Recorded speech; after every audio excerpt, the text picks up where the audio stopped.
Laporan kasus kekerasan seksual Bupati Tahir Hanubun dicabut. Polisi sebut keluarga anggap itu musibah.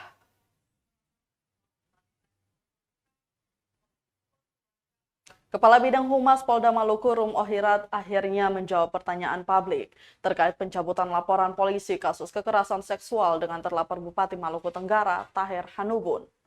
Katanya surat pencabutan laporan diterima kepolisian sejak hari Rabu 6 September 2023 atau kurang dari sepekan pasca laporan diterima Jumat 1 September 2023. Meski laporan telah dicabut, penyidik Ditkrimum Polda Maluku tetap melanjutkan proses hukum.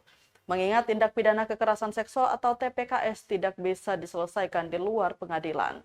Namun dalam prosesnya, Rum mengaku aparat banyak mengalami kendala yang datang dari pelapor. Bahkan kini keluarga dan korban sudah tidak diketahui keberadaannya.